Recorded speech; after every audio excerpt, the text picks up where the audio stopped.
8th unit है ये। इसमें आईसीटी मतलब आई मतलब इंफॉर्मेशन, और आपका हो जाएगा सी मतलब कम्युनिकेशन, और टी फॉर टेक्नोलॉजी। कम्युनिकेशन आपने पहले ही पढ़ा था, जब हम किसी से कम्युनिकेट करते हैं, बातचीत करते हैं, उस जो साधन है वो कम्युनिकेशन है। और इंफॉर्मेशन, किसी को हम सूचना वगैरह देते हैं, वो इंफॉर्मेशन है। और वो किसके द्वारा हो रहा है, किसी को हम सूचना वगैरह भेज रहे हैं, किसके द्वारा, टेक्नोलॉजी के द्वारा, तो वो हो जाएगा आपका आईसीटी। तो इसमें थोड़ा सा देख लेते हैं। इसमें सूचना एवं संप्रेषण तकनीकी को कहा जाता है। इसमें सूचनाओं का आदान प्रदान एक माध्यम होता है।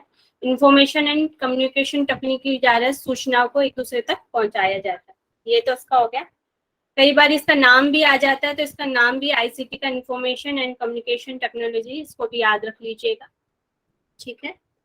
और सूचना एवं संप्रेषण तकनीकी का अर्थ होता है विचारों, सूचना आदान, ये तो हो ही गया है, भाव का आदान प्रदान करना, सूचनाओं का, विचारों का, ये भी आदान प्रदान है। किसके माध्यम से होगा, टेक्नोलॉजी के। नई टेक्नोलॉजी क्या हो जाएगी आपकी, television, radio, computer, tap recorder, शिक्षण मशीन, आजकल तो नेटवर्क वगैरह हो गए हैं, तो उससे हमारा हो जाता है। और स्मार्ट बोर्ड वगैरह जो भी है, ये तकनीकी जो चीजें हैं, वो सारी चीजें इसमें आ जाती हैं। और यूएनडीपी ने इसकी एक परिभाषा भी दी है कि संयुक्त राष्ट्र विकास जो कार्यक्रम है, उसके अनुसार इसकी एक परिभाषा दी गई है कि इसमें जो मूलतः विभिन्न उपकरणों और अनुप्रयोग जो एप्लीकेशंस होती हैं, उन सेवाओं का एक समूह है, जिसका उपयोग सूचना के उत्पादन, संग्रह, संसाधित करके वितरण व आदान प्रदान किया जाता है, स्टोर किया जाता है इसमें डाटा वगैरह, और फिर वितरण और आदान प्रदान किया जाता है। तो इसमें ज्यादा नहीं लेंगे। फिर ये है आईसीटी। आईसीटी के प्रकार होते हैं भी, समय के आधार पर, मीडिया के आधार पर, और उपयोग के आधार पर। तो समय के आधार पर 2 प्रकार के होते हैं, पुराना और नया। मीडिया के आधार पर होते हैं, संकेतों के आधार पर जो होते हैं, सिग्नल्स के आधार पर जो होता है, एनालॉग और डिजिटल। प्रसारण, ब्रॉडकास्ट जो होता है, उसके आधार पर जो होता है, तुल्यकालिक और अतुल्यकालिक। यहाँ से क्वेश्चन आता है तुल्यकालिक और अतुल्यकालिक, ये हमने कम्युनिकेशन में भी पढ़ा था। फिर है आपका आईसीटी शिक्षा, आईसीटी समर्पित शिक्षा, और आईसीटी सक्षम शिक्षा। ये इसके प्रकार हैं, आईसीटी के ये प्रकार दिए गए हैं। समझ तो आ रहा है, जल्दी तो नहीं हो रहा बहुत ज्यादा? जल्दी हो रहा है। इंग्लिश वर्ड नहीं है क्या? जल्दी हो रहा है, थोड़ा सा स्लो करते हैं, चलिए ठीक है। मैम मैम सही वो है। वर्ड्स इंग्लिश में बता दीजिए। हाँ, इंग्लिश में बता रही हूँ मैं, आगे आएंगे तो इंग्लिश में आ जाएगी। ठीक है। तो on the basis of time, अभी जो हमने पहले पढ़ा था, ये है समय के आधार पर। तो मतलब कि हो गया आपका on the basis of the time. Time के आधार पे 2 तरह का है, ओल्ड और न्यू है। तो ओल्ड जो होते हैं, जो भी हमारे रेडियो, टीवी, टेलीफोन, ये इसमें शामिल होते हैं, जो पहले के हैं। ठीक है। और जब न्यू जो हो जाते हैं टाइम के अनुसार, जो नए उपकरण, मुख्य रूप से कंप्यूटर, मानवीय कंप्यूटर, हार्डवेयर, इंटरनेट, वायरलेस तकनीक और उपग्रह जो ये है, ये क्या उसके नए रूप हो जाएंगे। जैसे इंटरनेट हो गए, जो पोर्टल हो गए, मोबाइल्स हो गए, कॉल सेंटर से जो कॉल वगैरह होती है, वीडियो वगैरह जो जैसे होती है, तो ये सब इसका नया रूप होता है। आईसीटी का ये नया रूप है। और जो हमने पहले पढ़ा, जैसे हमारा रेडियो है, टीवी है और टेलीफोन है, ये इसके पुराने रूप दिए गए हैं। ठीक है। नेक्स्ट है मीडिया के आधार पर। सेकंड इसका था आपका, मीडिया के आधार पर जो होते हैं 2 संकेतों के और प्रसारण काल। तो on the basis of media, basis of signals, 2 होते हैं ये, डिजिटल मीडिया और एनालॉग मीडिया। तो और इसमें जो दूसरा है, on the basis of broadcast timing, ये सिंक्रोनस मीडिया और असिंक्रोनस मीडिया, 2 प्रकार के होते हैं।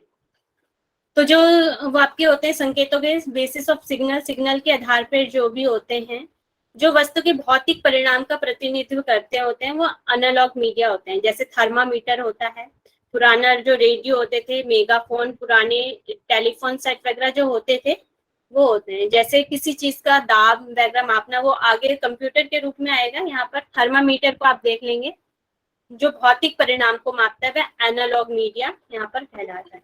फिर है डिजिटल मीडिया। डिजिटल मीडिया में जो आ जाता है आपके कंप्यूटर, इंटरनेट आधारित जो डिजिटल मीडिया होता है, उसे कहा जाता है। जो इस संकेत में 0 और 1, जो कंप्यूटर की जो लैंग्वेज भी होती है, वो बाइनरी होती है, केवल 0 और जो 1 को ही समझती है। तो जो डिजिटल मीडिया हो जाता है आपके कंप्यूटर हो जाता है और इंटरनेट हो जाता है। और जो पुराने रूप से आ जाता है आपका थर्मामीटर, पुराने जो रेडियो वगैरह जो होते हैं उनमें जो चीज होती थी वह एनालॉग मीडिया होता था। ठीक है, नेक्स्ट है प्रसारण के आधार पर जो उसका दूसरा टाइप है, एक है तुल्यकालिक सिंक्रोनियस मीडिया और अतुल्यकालिक असंक्रोनियस मीडिया।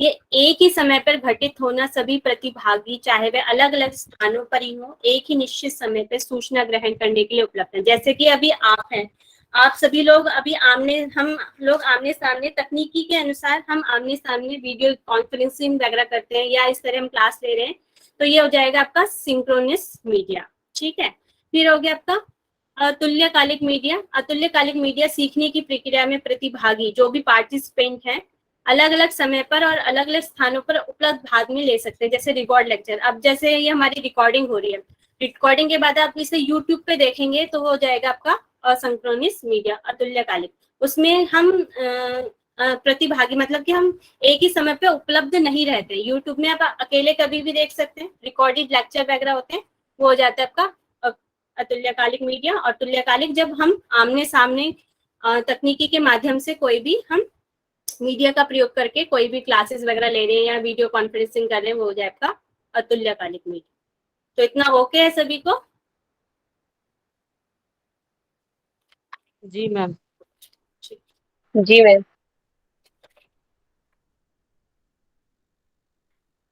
मैम ये एनालॉग मीडिया एक बार समझा दीजिए। कौन सा? एनालॉग वाला, एनालॉग। एनालॉग,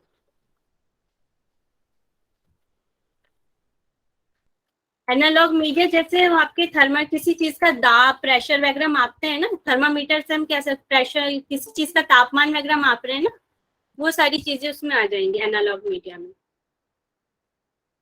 ठीक है, मैम भौतिक परिमाण की पुराना लंबाई, रेडियो मेगाफोन पुराने टेलीफोन से कैसे तापमान मांगे नापेंगे हम तापमान लोग? तो थर्मामीटर उसका एक वो है, भौतिक परिणाम जो दिखते हैं बाह्य बाह्य रूप से, जिसमें कंटिन्यूस सिग्नल आते हैं। सिग्नल किस में आएगा? पुराने रेडियो वगैरह में तो सिग्नल आते थे ना, टेलीफोन जो हैंडसेट वाले थे उनमें ही तो सिग्नल आते थे ना, सिग्नल के आधार पर।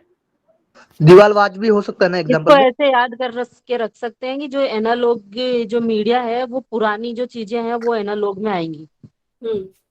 इस तरीके से भी रख सकते हैं।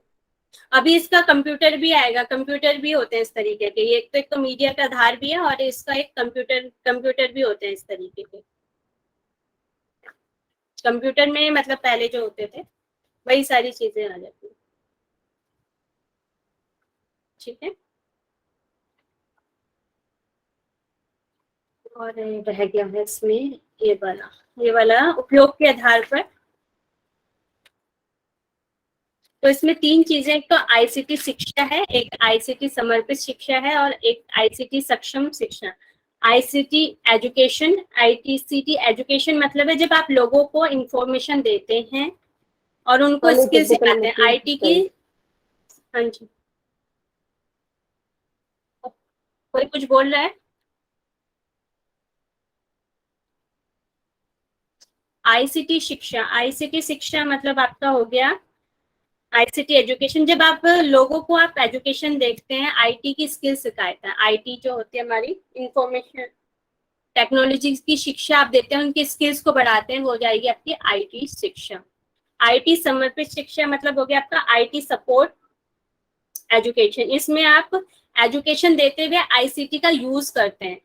ठीक है, आईसी जब हम एजुकेशन दे रहे हैं, किसी को शिक्षा वगैरह दे रहे हैं, तो उस वक्त आप आईसीटी का यूज करते हैं। इसमें स्किल्स को बढ़ाते हैं, आईटी की स्किल्स को बढ़ाते हैं, इसमें आईसीटी के द्वारा शिक्षा देते हैं। और आईसीटी सक्षम शिक्षा में आप आईसीटी के द्वारा, केवल आईसीटी के द्वारा ही उसको एजुकेशन देते हैं। यहाँ पर इसको यूज करना सिखाते हैं और यहाँ पर आईसीटी के द्वारा ही शिक्षा देते हैं। इसमें इतना बहुत ज्यादा नहीं आएगा, जो मेन है इसमें आपका ये आएगा, सिंक्रोनिस और असिंक्रोनिस ज्यादा है इसमें। जो मेन चीज है वो ये है, यहाँ से क्वेश्चन आता है।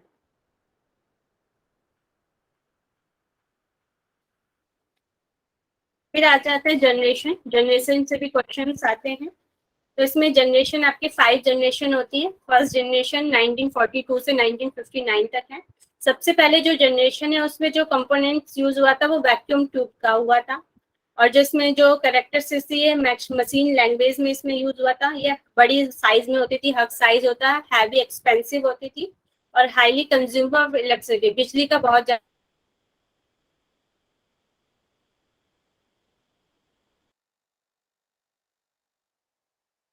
आवाज नहीं आ रही क्या मैम की?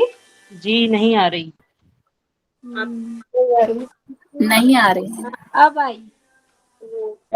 जा रही है। रिपीट कीजिएगा। ठीक है ठीक है। तो यहाँ पे जनरेशन है, इसमें 5 जनरेशन है। तो फर्स्ट जनरेशन 1942 से लेके 1959 तक है। इसमें ये वैक्यूम ट्यूब्स का यूज होता था, ऐसी वैक्यूम ट्यूब्स है इनका यूज होता था। इसमें जो मशीनी लैंग्वेज है इसका साइज हग होता था, बड़ा होता था, हाईली एक्सपेंसिव होती थी, बहुत ही महंगी ये होती थी, और कंज्यूम ऑफ द इलेक्ट्रिसिटी, और जो हमारे बिजली का भी बहुत ही कंज्यूम इसमें खपत होती थी।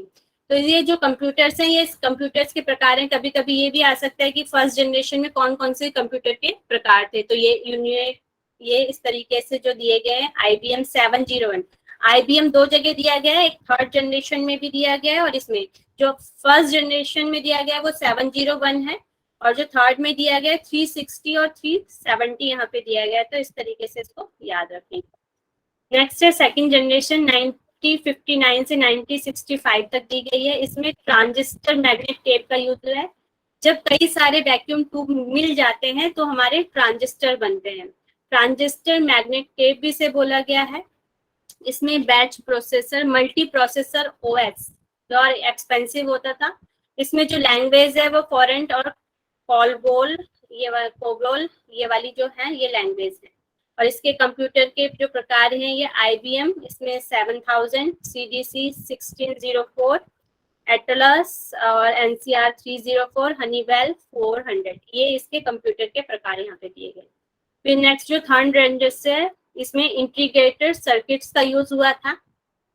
ये रिमोट प्रोसेसिंग है, टाइमिंग शेयरिंग वाले हैं, मल्टीपल प्रोग्राम वाले होते हैं, ये भी फास्टर होते हैं, कॉम्पैक्ट होते हैं और चीपर होते हैं। और जो इसके प्रकार है पास्कल और बेसिक और एल्गो 63, ये इसकी वो हो गई आपकी लैंग्वेज हो गई ये वाली।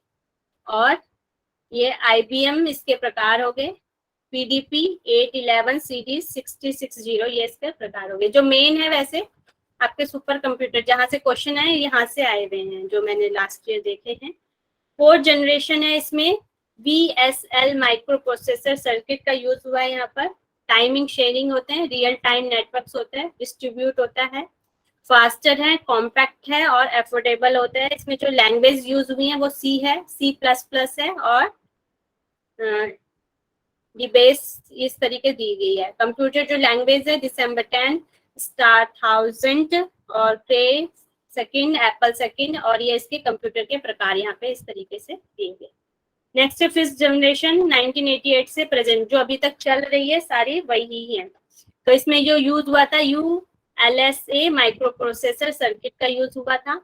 अब इसमें पैरेलल प्रोसेसिंग और आर्टिफिशियल इंटेलिजेंस टेक्नोलॉजी का यूज हुआ, जैसे आजकल अलेक्सा वगैरह है, आर्टिफिशियल इंटेलिजेंसी में ये चीजें आ जाती हैं।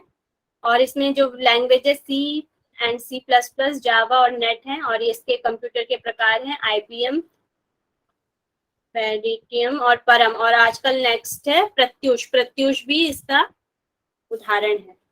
तो ये आपकी 5 जनरेशन हो गई है। ठीक है, ओके इतना? Yes ma'am. मैम जो 5th जनरेशन है उसमें मल्टी प्रोसेसर होगा क्या? मल्टी प्रोसेसर होगा क्या? यस मैम, मैंने जितना पढ़ा उसमें शायद 4th जनरेशन में माइक्रो प्रोसेसर है बट 5th जनरेशन में it's multi processor. Multi processor, ये तो मैंने जो भी वो निकाला था उसमें तो यही दिया गया, चेंज भी हो सकता है, मैंने ध्यान नहीं दिया। चलिए मैं देख लूंगी एक बार, फिर अगर होगा तो स्लाइड चेंज कर देंगे। ठीक है जी मैम। मैम हिंदी के लिए उसमें वर्ड यूज होता है कृत्रिम बुद्धि। कृत्रिम, वो तो आर्टिफिशियल इंटेलिजेंस के लिए है ना। हाँ जी। ठीक। नेक्स्ट है क्लासिफिकेशन ऑफ कंप्यूटर। जो हमने पहले पढ़ा था वो आईसीटी के प्रकार थे, अब कंप्यूटर के प्रकार हैं। ये तो बेस ऑफ द साइज के हिसाब से, बेस ऑन द कार्य के हिसाब से, और बेस ऑफ उद्देश्य के आधार पर दिए गए हैं। तो बेस ऑफ द साइज अब आपके micro computer, mini computer, main frame computer और सुपर कंप्यूटर। इसमें जो आपका दिया गया है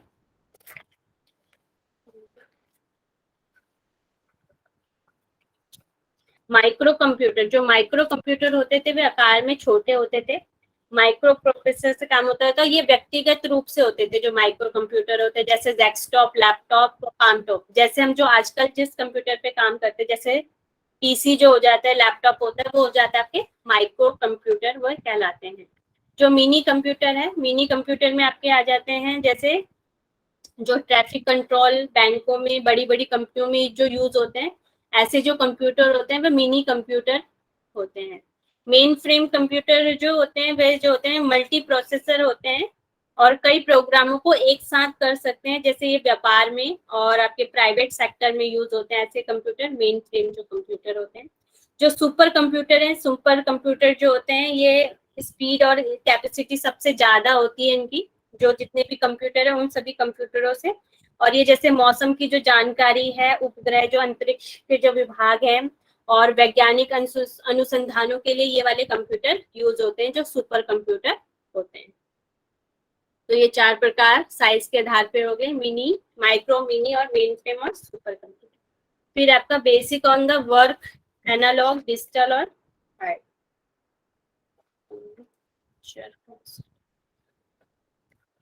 तो ये हो गया, अभी हमने पढ़ा था mini, micro computer, mini computer और मेन फ्रेम कंप्यूटर और सुपर कंप्यूटर। सुपर कंप्यूटर बहुत बड़े बड़े होते हैं और मिनी फ्रेम जो कंप्यूटर होते हैं ये आपके जो व्यापार में, वाणिज्य या उसमें प्राइवेट सेक्टर में अपने अनुरूप यहाँ पर बनाए जाते हैं कार्य के लिए, वो मेन फ्रेम कंप्यूटर होगी। और मिनी कंप्यूटर छोटे कंप्यूटर होते हैं जो आपके बड़ी बड़ी कंपनियों वगैरह में यूज होते हैं। फिर नेक्स्ट है आपका एनालॉग और डिजिटल और हार्ड। एनालॉग जो कंप्यूटर है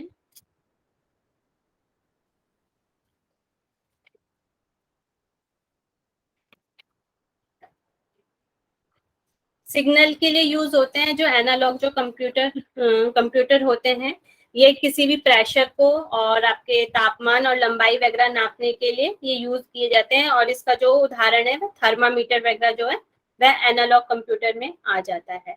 नेक्स्ट है आपका डिजिटल कंप्यूटर। डिजिटल कंप्यूटर जिसमें जो कंप्यूटर वगैरह जो हम यूज कर रहे हैं, जैसे कैलकुलेटर होते हैं, डिजिटल वॉच होती है, कंप्यूटर होता है, जो गाड़ी के अंदर जो भी होता है डिजिटल रूप में होता है वह डिजिटल कंप्यूटर के रूप में आ जाते हैं। जो हाइब्रिड कंप्यूटर होते हैं, हाइब्रिड कंप्यूटर होते हैं, इसमें दोनों का रूप होता है, एनालॉग और डिजिटल दोनों का मिलके रूप बनता है, हाइब्रिड कंप्यूटर के रूप में ये बनता है। इसमें जैसे जो हम ऑयल को मापने की, जैसे पेट्रोल पंप वगैरह में मापने की मशीन होती है उसमें टाइम वो भी आता है, आपका डिजिटल रूप में भी आता है और उसमें लीटर्स वगैरह में भी दिखाता है। तो ये दोनों का मिला जुला रूप जो होता है वो हाइब्रिड कंप्यूटर होता है। ठीक है। और base of the purpose, general purpose computer और special purpose computer. General purpose computer होते हैं जो हम घरों वगैरह में यूज जो करते हैं वे जनरल पर्पस के रूप से होते हैं सभी के लिए। और स्पेशल पर्पस कंप्यूटर होते हैं जो किसी विशेष रूप से किसी चीज के लिए बनाए जाते हैं, जैसे हमारे आपकी कोई भी जैसे मशीनें हैं, आपके उपकरण वगैरह है, किसी चीज को मापने के लिए बनाए जाते हैं, वो स्पेशल पर्पस कंप्यूटर होते हैं। ठीक है, इतना ओके है सभी को? जी मैम। जी मैम। चलो ठीक। तो ये आपका क्लासिफिकेशन हो गया कंप्यूटर का। पहले हमने आईसीटी का पढ़ा था, ये कंप्यूटर का हो गया। नेक्स्ट अब हम basic function of computer. Computer में 2 भाग जैसे होते हैं, एक हार्डवेयर होता है और एक सॉफ्टवेयर होता है। ऐसे कंप्यूटर जैसे उपकरण जिन्हें देखा या छुआ जा सकता है, कंप्यूटर के ऐसे भाग जिन्हें देखा या छुआ जा सकता है उसको हार्डवेयर कहते हैं। जैसे हार्डवेयर जैसे हमारा आपका सीपीयू के जो बाहर है, कीबोर्ड है और स्पीकर है, ये सब क्या आते हैं, ये सब हार्डवेयर में आते हैं। तो ऐसे उपकरण जिनको हम छू सकते हैं उनको हार्डवेयर हम कहते हैं। और जो सॉफ्टवेयर, कंप्यूटर में सॉफ्टवेयर को देखा या छुआ नहीं जा सकता क्योंकि ये इलेक्ट्रॉनिक रूप से कंप्यूटर में संचित होते हैं। जैसे आपका गूगल है, माइक्रोसॉफ्ट है, आपका क्रोम है, ये सब किस में आ जाते हैं? सॉफ्टवेयर में आ जाते हैं। इसका मुख्य कार्य सॉफ्टवेयर को निर्देश का पालन करके कार्य को करना और आउटपुट दिखाना होता है। इसका मुख्य कार्य जो सॉफ्टवेयर जो निर्देश का पालन करके उस कार्य को ये करता है, हार्डवेयर उसको करता है। और जो हमारे कंप्यूटर के जो पार्ट्स हैं वो हार्डवेयर हमारे कहलाते हैं। इसका मुख्य कार्य हार्डवेयर को निर्देश देना है और उपयोगकर्ता के निर्देशों का पालन करके कार्य को अंजाम देना होता है। मतलब कि हार्डवेयर को ये निर्देश देता है और जो भी हम इस कार्य को करने के लिए देता है तो वो उसको प्रोसेसिंग करके हमें उसका आउटपुट देता है या आंसर देता है। इसमें वायरस का कोई खतरा नहीं होता हार्डवेयर में, और सॉफ्टवेयर में वायरस का खतरा रहता है। कंप्यूटर हार्डवेयर, हार्डवेयर कंप्यूटर का वह भाग है जिसे हम देख व छू सकते हैं। कंप्यूटर का फिजिकल कंपोनेंट्स होता है। इस कंपोनेंट में सर्किट बोर्ड, आईडी, दूसरे इलेक्ट्रॉनिक कंपोनेंट्स होते हैं। हार्डवेयर को HW भी कहा जाता है। तो इसके जो पार्ट्स होते हैं इन सभी को हम हार्डवेयर कहा जाता है। तो ये कार्य हार्डवेयर हो गया आपका। सॉफ्टवेयर का हम थोड़ा आगे जाके पढ़ेंगे। तो function of computer, data input. सबसे पहले कंप्यूटर हम क्या करते हैं? डाटा को इनपुट करते हैं। इनपुट किससे करते हैं हम? माउस से, कीबोर्ड से, वैक्यूम कैप से, वेब कैम से और माइक्रोफोन से एक्सेट्रा। ये सब क्या है? इनपुट। इसके द्वारा हम कंप्यूटर में कोई भी डाटा को डालते हैं और फिर डाटा प्रोसेसिंग होता है। सीपीयू, सीपीयू में क्या होता है? हमारा डाटा प्रोसेसिंग होता है। और इसके 3 पार्ट्स होते हैं, control unit, arithmetical ALU, arithmetical logical unit, और मेमोरी, और जो स्टोरेज है ये मेमोरी यूनिट होती है। यहाँ पे डाटा प्रोसेसिंग होता है और डाटा प्रोसेसिंग करके फिर वो इंफॉर्मेशन आउटपुट में देता है। जो आउटपुट क्या है? इसके मॉनिटर है, प्रिंटर है, स्पीकर है, हेडफोन्स है, ये सब क्या होता है? आउटपुट होता है। ये तो यहाँ से भी क्वेश्चन बनता है कि इनपुट और आउटपुट के बारे में कभी कभी पूछ लिया जाता। इतना ओके है ना सभी को इनपुट और आउटपुट के बारे में? जी मैम। मैम एक बार और समझा दीजिए, बहुत फास्ट में समझा है ना। टाइम कम है ना। हाँ एक बार और समझा दीजिए। ठीक है। तो ये इनपुट अभी आगे भी समझा रही हूँ मैं। इनपुट डिवाइस है जिसके द्वारा हम कंप्यूटर में कुछ भी डाटा को डालते हैं। कीबोर्ड के द्वारा डालते हैं, स्कैनर के द्वारा डालते हैं, ट्रैक बॉल है, आपका MICR है, और आपका टच पैड है, टच पैनल है, जॉयस्टिक है, बार कोड रीडर है। जैसे हम कोई भी सामान वगैरह खरीदने जाते हैं तो वहां पर टच करके सामान पे लगा के वो कंप्यूटर में आ जाता है, वो हो जाएगा आपका बार कोड रीडर। और आपका ये माउस है, ये OCR, जो हमारी पहले शीट जाती थी नेट की तो वो पहले OCR में जाती थी। ये सब क्या आ जाते हैं? आपके इनपुट डिवाइसेस में आ जाते हैं। ठीक है, जिसके द्वारा हम डाटा, कंप्यूटर में कोई भी हम डाटा भेजते हैं, ठीक है, उसको हम इनपुट डिवाइस कहते हैं। जब इन कर रहे हैं, हम किसी भी डाटा को इन कर रहे हैं, कंप्यूटर के अंदर डाल रहे हैं, तो हो जाएगा आपका इनपुट डिवाइस। तो यहाँ पर इनपुट और आउटपुट भी यहाँ पे दिए गए हैं। ये तो अभी हमने पढ़ी लिए हैं, और भी इसमें आजकल नए नए रूप से भी पूछ सकते हैं। जॉयस्टिक पूछ लेते हैं, ट्रैक पैड पूछ लेते हैं, आउटपुट भी देख लेते हैं। आउटपुट डिवाइसेस कौन कौन से होते हैं? आपके जो मॉनिटर है, जो स्क्रीन पे आपको दिखता है वो मॉनिटर हो गया, प्रिंटर हो गया, स्पीकर हो गया, हेडफोन हो गया, GPS हो गया, साउंड कार्ड हो गया, आपका प्लॉटर हो गया, प्रोजेक्टर हो गया, वीडियो कार्ड हो गया। तो ये नई चीजें हैं, प्रोजेक्टर वगैरह, इनको भी ध्यान में रखना है, ये भी आउटपुट डिवाइसेस में आते हैं। ठीक है, प्लॉटर हो गया, प्रोजेक्टर हो गया, वीडियो कार्ड हो गया।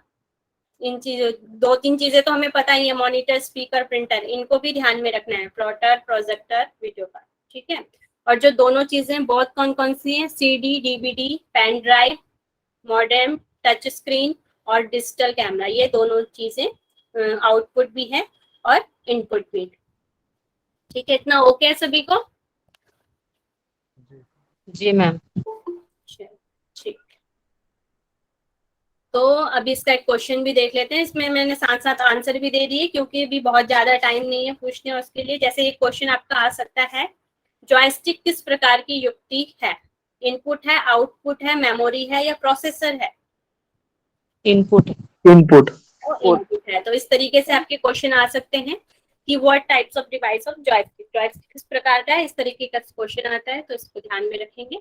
सभी इनपुट और आउटपुट को अच्छे से देख के जाएंगे। फिर है सीपीयू, सीपीयू के 3 पार्ट्स भी आपने पहले पढ़े थे, memory unit, storage, control unit और arithmetical logical. Arithmetical logical units में जो भी कार्य होता है, गुणा, भाग, डिवाइड, ये सब इसमें अर्थमेटिकल लॉजिकल यूनिट में होता है, सीपीयू के, सेंट्रल प्रोसेसिंग यूनिट। तो इसकी फुल फॉर्म भी याद रखेंगे, फुल फॉर्म भी हमारे कंप्यूटर उसमें पेपर में आती है, central processing unit, arithmetical logical unit, इस तरीके से याद करेंगे। तो ये आपका सीपीयू होता है। सीपीयू में ये सारी चीजें होती हैं, जैसे रैम रोम इसका स्टोरेज डिवाइस है, साउंड कार्ड है, हार्ड डिस्क है, ये सब क्या है, सीपीयू के पार्ट होते हैं। मदरबोर्ड होता है, मदरबोर्ड किसका पार्ट है, सीपीयू का पार्ट है। रैम एंड रोम होते हैं, ठीक है। तो ये आपका हो गया सीपीयू। फिर आपकी मेमोरी, मेमोरी यहाँ पर 2 प्रकार की होती है मेन, प्राइमरी और सेकेंडरी।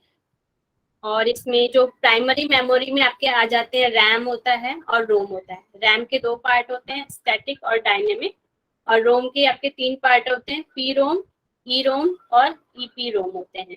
जो सेकेंडरी है, सेकेंडरी में आपके जो होते हैं, हार्ड डिस्क होता है, मैग्नेटिक टेप होता है, सीडी, डीवीडी चिप और डिस्क, इस तरीके जो सेकेंडरी होते हैं। प्राइमरी जो मेमोरी होती है वो कंप्यूटर के अंदर ही होती है, और जो सेकेंडरी मेमोरी क्या होती है, उसको हम बाहर से, जैसे पेन ड्राइव है। हार्ड डिस्क की भी 2 प्रकार की होती है, एक बाहरी रूप से होती है और एक आंतरिक रूप से, मतलब कि अंदर लगती है और एक बाहर लगती है। तो हार्ड डिस्क और मैग्नेटिक, ये इसके सेकेंडरी के पार्ट यहाँ पर बताए गए हैं। तो ये इंटरनल, मेन और प्राइमरी, इसके 3 नामों से इसे बोल सकते हैं, मेन मेमोरी, इंटरनल मेमोरी और प्राइमरी मेमोरी। और एक्सटर्नल मेमोरी और सेकेंडरी मेमोरी में ये सारी चीजें आ जाते हैं। एसएसडी मतलब ये आपका वही हो गया हार्ड डिस्क, और कॉम्पैक्ट डिस्क, यूएसबी, एसएसडी भी कुछ है, तो ये इसके पार्ट हो गए।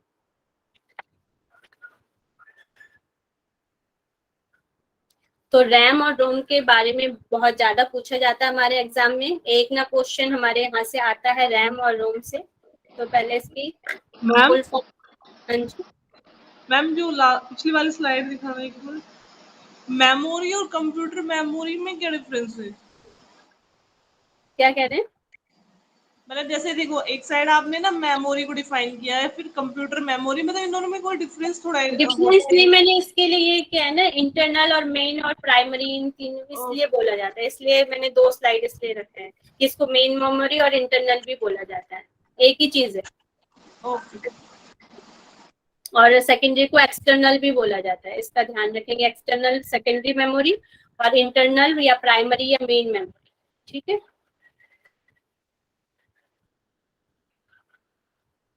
तो जो हमारा रैम है, इसकी जो फुल फॉर्म है रैंडम एक्सेस मेमोरी, और जो आपका रोम है वो रीड ओनली मेमोरी। तो इनके स्लाइड रह गई एक बार।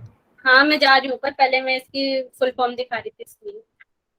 तो ये आपकी होगी प्राइमरी मेमोरी, तो रैंडम एक्सेस मेमोरी और रीड ओनली मेमोरी, ये आपका रैम है और ये आपकी रोम। रैम जो है वो टेम्परेरी स्टोरेज होता है, और जो रोम है वो परमानेंट स्टोरेज होता है। टेम्परेरी होता है और ये परमानेंट स्टोरेज होता है। RAM storage data in MB, ये एमबी में डाटा को स्टोर करता है। स्टोर डाटा इन जीबी, ये जीबी में डाटा को स्टोर करता है। ये वोलाटाइल होता है और ये नॉन वोलाटाइल होता है। यूज ऑफ नॉर्मल ऑपरेशन के लिए यूज होता है, और ये यूज ऑफ द स्टार्ट, मतलब हमारे कंप्यूटर को स्टार्ट करने के लिए रोम का यूज होता है। और राइटिंग डाटा फास्टर, ये डाटा को राइट मतलब लिखता है फास्ट, और ये राइट डाटा स्लो, और ये डाटा को स्लो लिखता है।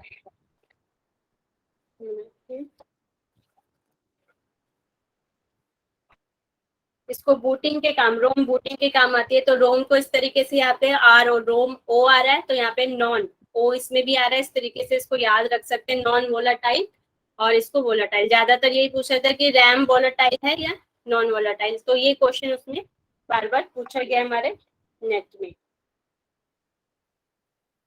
और जो हमारा रैम होता है, कंप्यूटर जब तक चलता है तभी तक मेमोरी इसमें रहती है। जो हमारी रैम में जो मेमोरी होती है, जब तक हमारा कंप्यूटर चलता रहता है तभी तक उसमें जो हम मेमोरी रहती है। और जो रोम जो होता है उसमें बाद तक अगर कंप्यूटर बंद भी हो जाता है उसके बाद भी उसमें मेमोरी रहती है।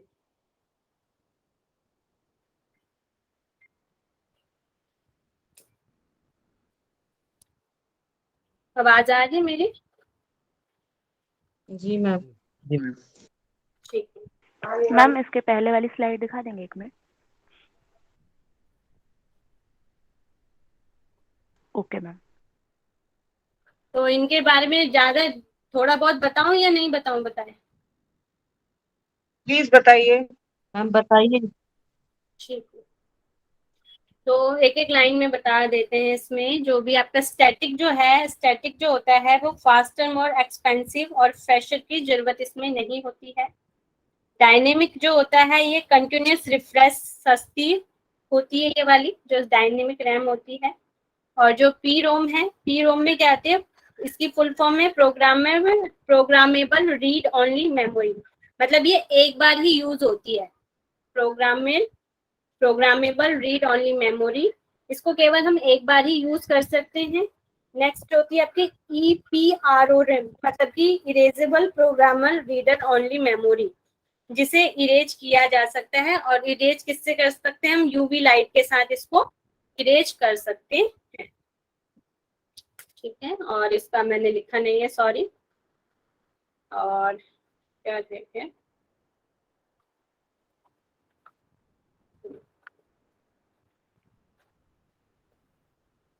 तो ये हमारे आपके हो गए सेकेंडरी डिवाइसेस। जो सेकेंडरी डिवाइस थे एक्सटर्नल जो होते हैं, मतलब जिन्हें हम कंप्यूटर में बाहर से यूज कर सकते हैं, जैसे फ्लॉपी डिस्क हो गया, चिप डिस्क हो गया आपके, और आपके रिमूवेबल जो हार्ड डिस्क, हार्ड ड्राइव होती है, इस तरीके से होती है, माइक्रो ड्राइवर होता है, स्टोरेज टेप होते हैं। ये सब क्या है जो हम बाहर से कंप्यूटर में यूज कर सकते हैं, ये हमारी सेकेंडरी स्टोरेज डिवाइस में आ जाती है। ठीक है, तो प्राइमरी और सेकेंडरी में अंतर पता चल गया। प्राइमरी जो कंप्यूटर के अंदर रहती है, सेकेंडरी जिन्हें हम बाहर से यूज करते हैं। ठीक है, ओके सभी को इतना? जी मैम। जी। और ये वाला जो स्टोरेज है ये हमारा एग्जाम में काफी बार पूछा जा चुका है, लास्ट टाइम भी ये क्वेश्चन आया है। पहले क्वेश्चन को देख लेते हैं, फिर कंप्यूटर के निम्नलिखित मेमोरी प्रकार को सबसे धीरे से सबसे तीव्र क्रम में लगाने के लिए यहाँ पे आया हुआ है। और मैंने एक दो बार पेपर में देखा है, ये एक दो बार आया हुआ है, तो इसको अच्छे से करके जाएंगे। तो जो हमारी जो मेमोरी होती है, सबसे पहले आपका होता है रजिस्टर। रजिस्टर कहाँ होते हैं? हमारे सीपीयू के अंदर होते हैं, क्योंकि यहाँ पर आपका केवल रजिस्टर दिया गया है, तो रजिस्टर से हम कहेंगे जो सीपीयू के अंदर होती है, तो वो हो गया आपका रजिस्टर। नेक्स्ट है कैच। कैच भी आपका हम उसकी कंप्यूटर के अंदर ही होता है। नेक्स्ट है प्राइमरी मेमोरी, अभी हमने पढ़ा था प्राइमरी मेमोरी, उसको मेन मेमोरी भी कहते हैं, और रैम भी उसको कहा गया है। ठीक है, तो ये आपका प्राइमरी मेमोरी में आ जाता है। हार्ड डिस्क हो गया आपका, वैसे तो हार्ड डिस्क उसी के अंदर होता है हमारा कंप्यूटर के अंदर ही। और नेक्स्ट हो गया मैग्नेट टेप या CD रोम, ये आपके स्टोरेज डिवाइसेस हो गए। तो इसको देख लेंगे हम। सीपीयू जो होते हैं वो capacity, store the capacity increase करता है। सबसे पहले स्टोरिंग कैपेसिटी सीपीयू में कम होता है, फिर उसके बाद कैच में ज्यादा होता है, फिर प्राइमरी मेमोरी में होता है स्टोरिंग कैपेसिटी, और फिर हार्ड डिस्क में, और फिर मैग्नेटिक डिस्क में। तो ये आपका बढ़ते क्रम है। तो सबसे कम कैपेसिटी किस में है? सीपीयू में, स्टोरिंग की, फिर कैच में है, फिर प्राइमरी मेमोरी में, फिर हार्ड डिस्क में, और फिर मैग्नेटिक में। फिर ट्रांसफर टाइम हो जाता है, जैसे कोई भी हमने डाटा ट्रांसफर करना होता है, तो सबसे पहले जो टाइम सबसे ज्यादा किस में लगेगा? हमारा रजिस्टर में, फिर हमारा कैच में लगेगा, फिर प्राइमरी मेमोरी में हमें डाटा स्टोर करने में ज्यादा टाइम लगेगा, फिर हार्ड डिस्क में, और फिर मैग्नेट टेप में। और फिर एक्सेस टाइम होता है किसी चीज को खोलने में, सीपीयू को खोलने में सबसे ज्यादा टाइम, फिर कैच को, फिर प्राइमरी मेमोरी को, फिर हार्ड डिस्क को, फिर और मैग्नेट टेप को होता है। तो इस तरीके से ये दिया गया, इंक्रीज हो जाता है इस तरीके से। और इस तरीके से जो इंक्रीज हो रहा है कॉस्ट के आधार पर, तो सबसे जो कॉस्ट सबसे कम किसका होगा? CD रोम का होगा, मैग्नेटिक टेप का होगा, फिर हार्ड डिस्क का होगा, फिर रैम और रोम का होगा, कैच का होगा, और फिर सीपीयू रजिस्टर का। स्पीड की बात करें तो सबसे कम स्पीड हमारी CD रोम की होगी, फिर हार्ड डिस्क की होगी, फिर प्राइमरी मेमोरी की होगी, कैच की होगी, और फिर सीपीयू की होगी। इस तरीके से ये बढ़ते क्रम में। और फिर डिक्रीज द साइज, साइज में जैसे ये केबी और एमबी के हिसाब से हो सकता है। तो सबसे जो डिक्रीज हमारा ऑर्डर है सबसे यहाँ पर ज्यादा होगा और फिर उससे कम कम कम करते हुए ऐसे जाएगा। सबसे ज्यादा तो रोम में मैम, रहता है ना, आपने मैम, अभी आपने बताया उल्टा बता दिया शायद से। सबसे जो स्पीड सबसे स्पीड ज्यादा डाटा जो इसमें ज्यादा रहेगा ना, है। वो हमारा रोम में रहेगा, जीबी में डाटा जाता है उसमें। केच जो होता है उसमें केबी में जाता है डाटा, कैचेस में। केबी में एक मिनट, जी। और जो रोम में उसमें जीबी में जाता है, अभी आपने पढ़ाया था इसके पहले। ये शायद है आप जीबी में, जैसे मैग्नेट टेप में जीबी में डाटा होगा ना, यहाँ पर जीबी में है। जी, और यहाँ टाइम पर ज्यादा जैसे लगेगा। केबी में जब भी हम कोई फाइल डालते रजिस्टर हैं में कंप्यूटर बाइट में होता है। जब हम डालते हैं तो जो छोटी फाइल होती है, जो कैचेस में फाइल होती है, जल्दी चली जाती है। जो लंबी फाइल होती है उसमें टाइम लगता है जाने में। टाइम लगता है। ठीक है, तो फिर इसमें क्वेश्चन है, कंप्यूटर में निम्नलिखित मेमोरी के सबसे धीरे से सबसे तीव्र क्रम में व्यवस्थित कीजिए।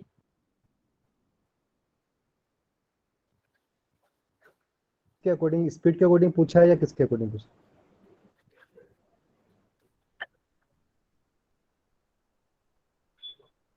इसमें आवाज आ रही है? आपका स्पीड से। स्पीड से पूछा है ना? स्पीड,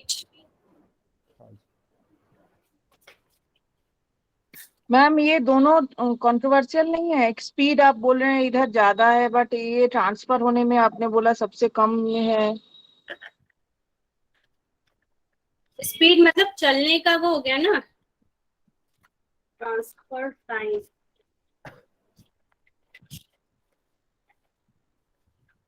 मैम जो होता है ना, मैंने ये पढ़ा है कि जो फर्स्ट वाली है ना रजिस्टर, इसकी जो वो होती है स्पीड वो सबसे फास्ट होती है, फिर कैच की ऐसे चलेगा नीचे, रोम की सबसे कम होती है। मैंने ऐसे देखा जितना है। ज्यादा डाटा बढ़ेगा, जितने ज्यादा डाटा ज्यादा होगा उतनी स्पीड कम होती चली जाएगी, और ये होता है। तो स्पीड नहीं आना चाहिए यहाँ पे। स्पीड सही लिखा है आपने, मतलब रजिस्टर की सबसे ज्यादा होती है, फिर कैच की उससे कम होएगी, ऐसे जाएगा नीचे की साइड। सही तो बनाया है एरो, स्पीड को ऊपर की साइड दिखा रहा है कि स्पीड ऐसे ऊपर बढ़ती जाएगी।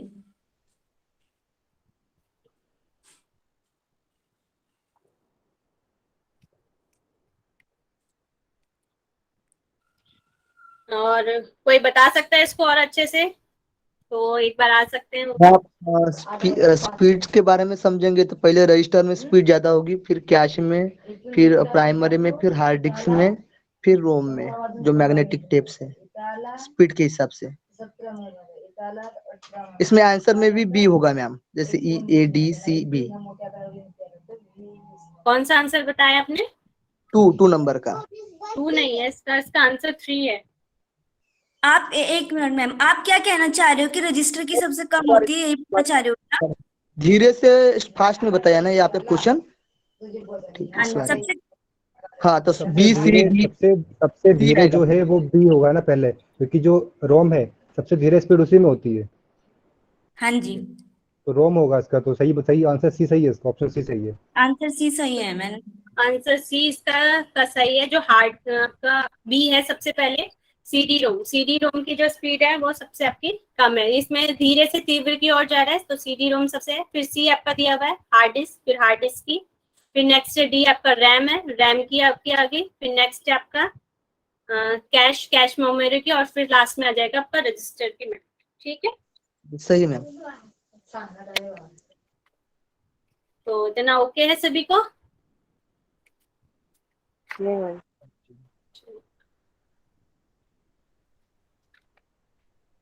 क्वेश्चन देख लेंगे। कौन निम्नलिखित में से कौन सी संग्रहण युक्ति सर्वाधिक आंकड़ा संग्रहित करती है? Storage device store the maximum amount of data.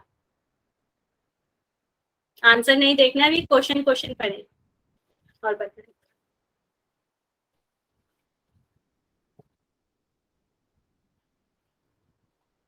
Compact disc, floppy disk, hard disk और मैग्नेट ऑप्टिकल।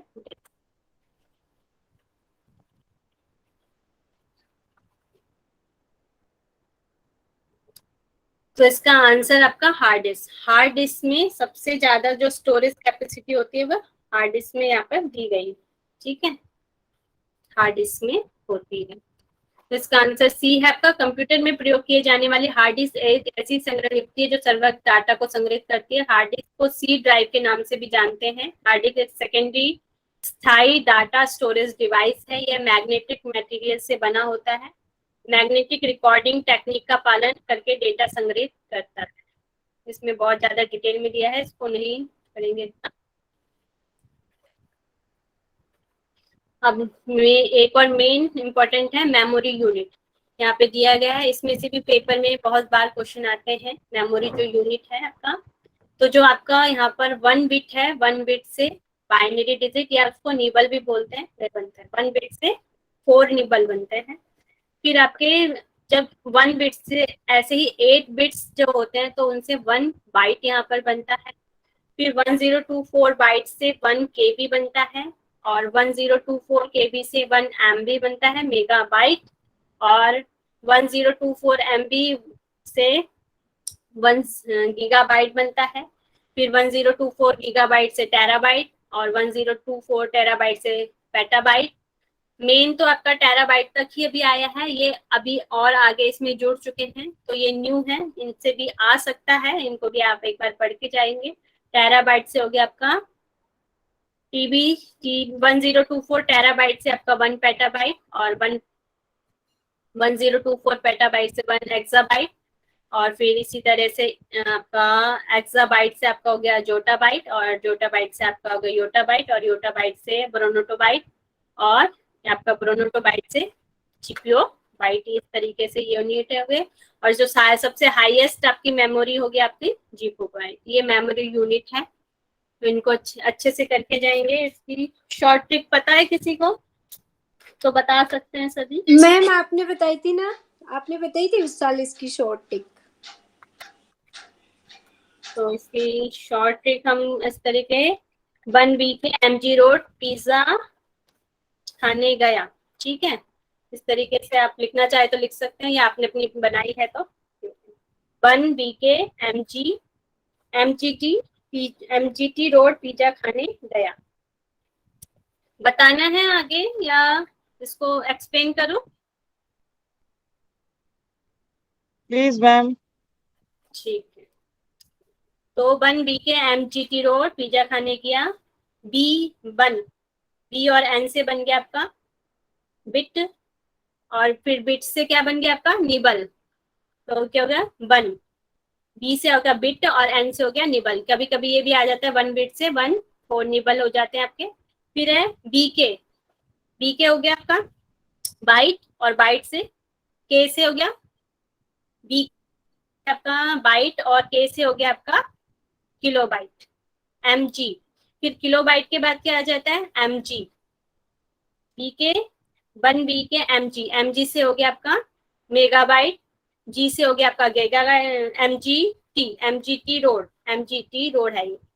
तो M से हो गया आपका मेगाबाइट, G से हो गया आपका गीगाबाइट और T से हो गया टेराबाइट। फिर टेराबाइट के पिज्जा, P से हो गया आपका पेटाबाइट और फिर हो गया एक्साबाइट और जोटाबाइट और योटाबाइट। इतने ही लिखते हैं, तो यहाँ तक आप याद कर लेंगे। इसका मैं एक बार जो मैंने लिखा हुआ है इसका स्क्रीनशॉट में इसमें ऐड करके भी डाल दूंगी, ठीक है, तो उससे आपको ज्यादा अच्छे से समझ में आ जाएगा। ठीक है, आगे चलें। जी मैम। फिर है ये आपकी डाटा की हायरार्की, इसमें से भी क्वेश्चन पूछा जाता है। तो यहाँ पे बिट है, बाइट है, फील्ड है, रिकॉर्ड्स है, फाइल्स है और डाटाबेस है। तो जो आपके बिट है, बिट क्या है स्मॉल यूनिट है। जो आपकी कंप्यूटर मेमोरी की सबसे जो छोटी यूनिट होती है वह आपकी बिट होती है। Smallest units of data computer can understand, bit होती है। फिर इसको बाइट है, बाइट को हम करेक्टर भी बोलते हैं और बाइट भी बोलते हैं। 1 बाइट और 8 बिट्स, इसको हम करेक्टर और बाइट दोनों चीज बोलते हैं। इस चीज का ध्यान रखेंगे क्योंकि पेपर में करेक्टर्स भी आ सकता है। नेक्स्ट है आपका a collection of related character. जो एक जैसे करेक्टर होते हैं उनसे क्या बनता है फील्ड बनता है, यहाँ पे बताया गया है। और फिर a collection of related field, जो एक जैसे फील्ड होते हैं उनसे रिकॉर्ड बनता है। और बहुत सारे collection of the related record से डाटा फाइल बनती है, कोई भी डाटा फाइल वह बनती है। और a collection of related file, जो भी एक जैसी फाइल्स होती है उनसे डाटा बेस बनता है। तो ये डाटा की हायरार्की है आपकी, तो इसको भी अच्छे से लर्न करके चले जाइएगा। Bit, byte, field, record, file and database. ठीक है, इतना ओके है सभी को? जी मैम। फिर आपका नंबर सिस्टम, यहाँ से भी क्वेश्चन आते हैं। नंबर सिस्टम में आपके 4 प्रकार के हैं, एक तो decimal number system, binary number system, octal number system और हेक्साडेसिमल नंबर। तो जो हमारे डेसिमल नंबर सिस्टम होते हैं, इसका जो बेस होता है वो 10 होता है, और जो इसमें जो संख्याएं आती हैं इसका 0 to 9 होती है। 0 से लेकर 9 तक आपकी जो संख्या होती है वो डेसिमल नंबर सिस्टम में आती है। नेक्स्ट है आपका बाइनरी नंबर। बाइनरी नंबर का जो बेस होता है वो 2 होता है, तो इसमें 2 ही संख्या होती है, 0 और 1। ये आपका बाइनरी नंबर हो गया। फिर नेक्स्ट है ऑक्टल नंबर सिस्टम। इसका जो बेस होता है वह 8 होता है। ऑक्टल में 8 संख्याएं होती है, 0 से लेकर 7 तक जो संख्या होती है वह ऑक्टल नंबर कहलाती है। फिर हेक्साडेसिमल जो नंबर होता है, इसमें जो इसका बेस जो होता है वो 16 होता है। 0 9 पहले 0 से 9 तक आपकी संख्या होती है, और फिर ए से एफ तक अल्फाबेट होते हैं। 0 1 3 4 5 6 7 8 9, ये इसके आपके न्यूमेरिक में हो गया। और फिर अल्फाबेट में A B C D E F, ये आपके हेक्साडेसिमल नंबर हो गए। तो आपको बाइनरी नंबर पूछ सकता है कि बाइनरी नंबर का बेस क्या होता है, तो आपको याद होना चाहिए 2 होता है। डेसिमल नंबर का बेस क्या होता है, 10 होता है। ऑक्टल का 8 होता है, और हेक्साडेसिमल का 16 होता है। तो इस चीज को याद रखिए। इतना ओके है सभी को?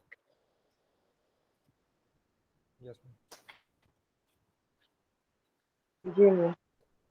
मैडम ये लास्ट वाला रिपीट करिए, डेसिमल का बेस 10 कैसे, वो थोड़ा समझाइए। बेस 16 होता है, इसमें न्यूमेरिक और अल्फाबेट दोनों ही चीजें आपकी आ जाती हैं।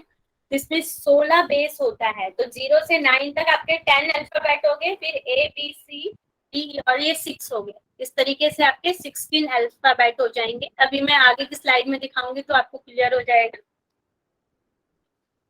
Okay okay. Table of number system, ये तो आपके डेसिमल नंबर हो गए। डेसिमल में 0 1 2 3 इस तरीके से चलती रहेगी आपकी। जो बाइनरी नंबर है, इसको एक चेंज करने का भी आपका तरीका होता है। तो जो बाइनरी नंबर होते हैं, इसमें 0 और 1 0 1 0 1 इस तरीके से आपके 2 ही नंबर होंगे, इसके अलावा कोई नंबर नहीं होंगे। 0 1 0 1 ही यहाँ पर नंबर दिए गए रहते हैं। ठीक है, तो वो आपका आ गया बाइनरी नंबर।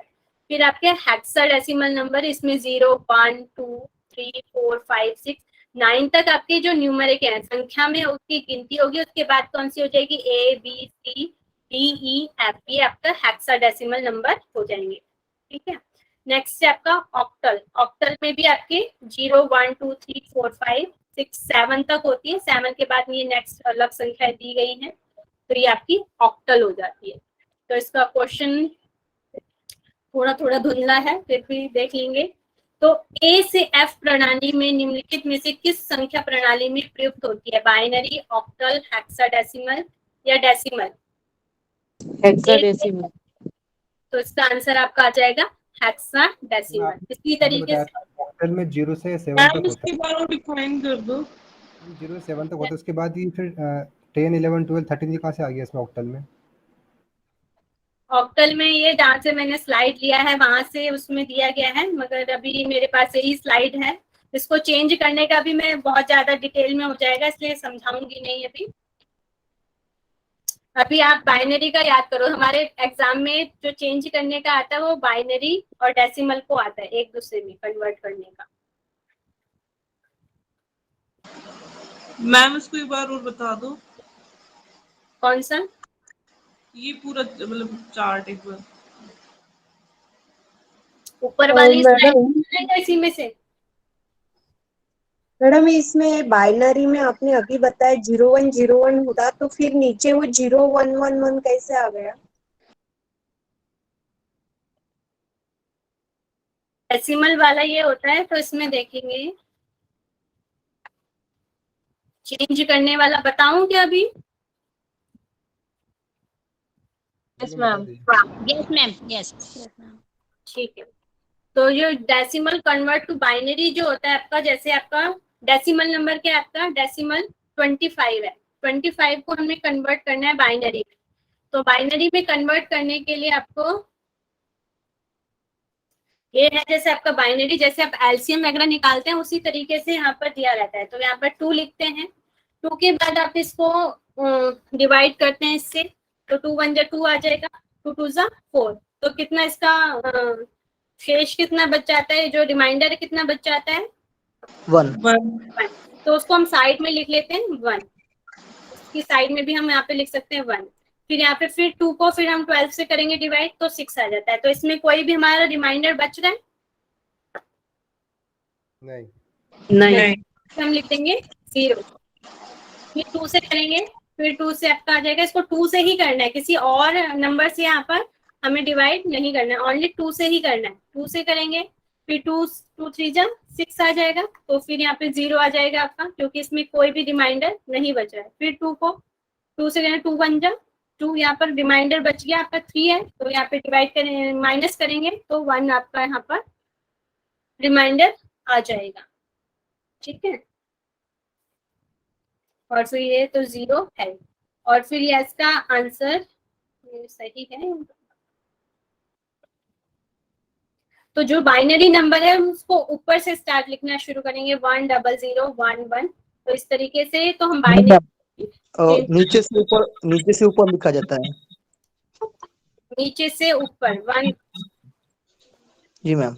हाँ सॉरी 1 0 0 1। हाँ, तो ये उल्टी साइड से आपका लिखना शुरू, नीचे से ऊपर जाएगा 1 1 0 0 1। इस तरीके से आपका बाइनरी है। डेसिमल टू कन्वर्ट, ये डेसिमल से हमने बाइनरी में कन्वर्ट किया था लास्ट टाइम से 2 बार। यही ऐसे ही क्वेश्चन हमारे पूछे जा रहे हैं हमारे यूजीसी में, नेट में। तो इस बार क्वेश्चन पूछे जा रहे हैं। तो उसमें छोटी संख्या 10 तक की, उसमें जो आई है अभी तक संख्या 10 तक की चेंज करने के लिए इस तरीके से दिया गया है। बहुत बड़ी डिजिट नहीं दिया गया उसमें 2 बार से, तो इस तरीके से इसे चेंज करना है। तो ये आपका हो गया decimal to convert binary. Okay, इतना सभी को।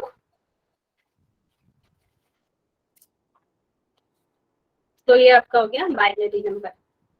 और तो इन संख्या के बेस जरूर याद रखिएगा, और डेसिमल और बाइनरी।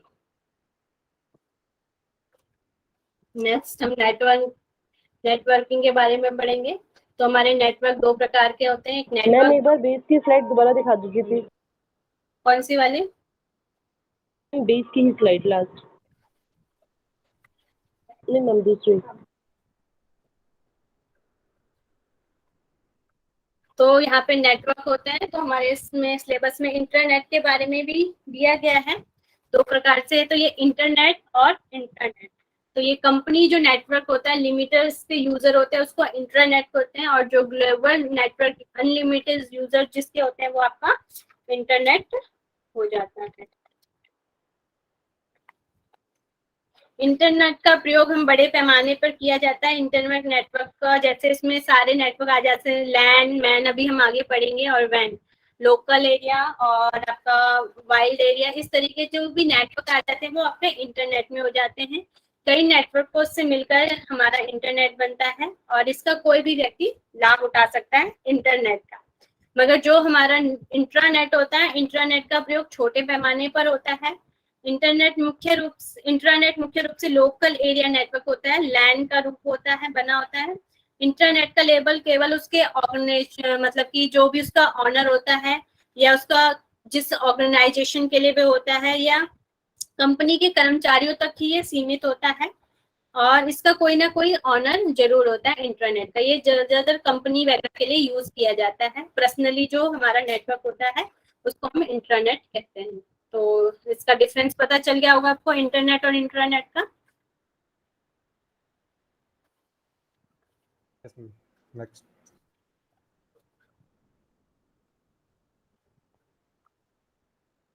नेक्स्ट है आपका टाइप ऑफ नेटवर्क। हमारे एग्जाम में ये भी आते हैं कई बार। जैसे आपका सबसे पहले आपका लोकल एरिया से ले लेते हैं हम। लोकल एरिया नेटवर्क, लैन इसे बोला जाता है। इसमें कौन कौन से आ जाते हैं, जैसे हमारे कॉलेजेस वगैरह हैं उनके जो होते हैं, और फैक्ट्री होते हैं। इसमें 100 से लेकर 1000 जो कंप्यूटर हम जोड़ सकते हैं, ऐसे जो क्षेत्र होते हैं जो छोटे रूप में होते हैं, ये लैन में आ जाते हैं। फिर एक और यहाँ पे दिया है पर्सनल एरिया नेटवर्क, जो हम पर्सनल रूप से होता है उसको पैन कहा जाता है। ये कंप्यूटर नेटवर्क एक व्यक्ति विशेष की आवश्यकता के लिए यहाँ पर यूज होता है, जो पर्सनल एरिया नेटवर्क होता है एक ही व्यक्ति के लिए। लोकल एरिया, इसमें 100 से लेकर 1000 कंप्यूटर यूज हो सकते हैं, ऐसा यहाँ पे दिया गया है। फिर होता है next man metropolitan area network, इसमें मतलब कि किसी भी शहर के विभिन्न स्थानों से जो भवन वगैरह है उनमें ये होता है। और जो वर्ल्ड एरिया, जो हमने अभी इंटरनेट के बारे में पढ़ा है, तो ये वाला वर्ल्ड मतलब पूरे संसार का जो नेटवर्क जो होता है वो आज आपका हो जाता है वैन। वैन से छोटा होता है आपका मैन, और मैन से छोटा होता है लैन, और लैन से छोटा होता है वैन। ये आपके नेटवर्क्स, ठीक है। इनकी आप फुल फॉर्म जरूर लर्न करके जाइएगा। ओके इतना? जी मैम। इसका एक क्वेश्चन इससे मिलता जुलता है। डैश एक वायरलेस टेक्नोलॉजी है जिसे कम दूरी पर डाटा को भेजने के लिए इलेक्ट्रॉनिक गैजेट्स में बनाया गया है। कौन सी है? कई क्वेश्चन आपको अपने आप भी करने होंगे। बी।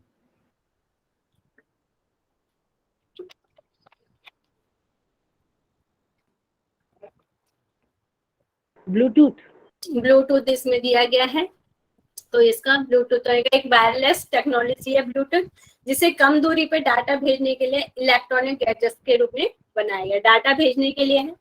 वाईफाई तो आपका नेटवर्किंग का हो जाएगा। मॉडेम इसका आपका नेट को चलाने के लिए यूज होता है इस तरीके से। तो ब्लूटूथ एक ऐसी वायरलेस टेक्नोलॉजी है जिसका इस्तेमाल टेक्नोलॉजी डिवाइस के बीच डाटा को भेजने के लिए किया जाता है। दूसरे संचार माध्यमों की तुलना यूट्यूब टेक्नोलॉजी के डाटा भेजने की दूरी बहुत कम होती है। इस टेक्नोलॉजी के उपयोग से यूजर को कोई ना कोई कार्ड, केबल, अडॉप्टर की आवश्यकता नहीं पड़ती और वायरलेस संचार प्रदान करने की अनुमति देता है। Bluetooth technology physical range 10 metre से लेकर 50 मीटर तक होती है और एक ब्लूटूथ डिवाइस अधिकतम 7 डिवाइसों में ही कनेक्ट हो सकता है। इसका मुख्य उपयोग स्मार्टफोन, पर्सनल कंप्यूटर और गेमिंग कंसोल्सा जैसे इंडस्ट्रीज में ही किया जाता है। तो ये तो ब्लूटूथ का एक क्वेश्चन ये भी आया था, तो ऐड कर लिया था।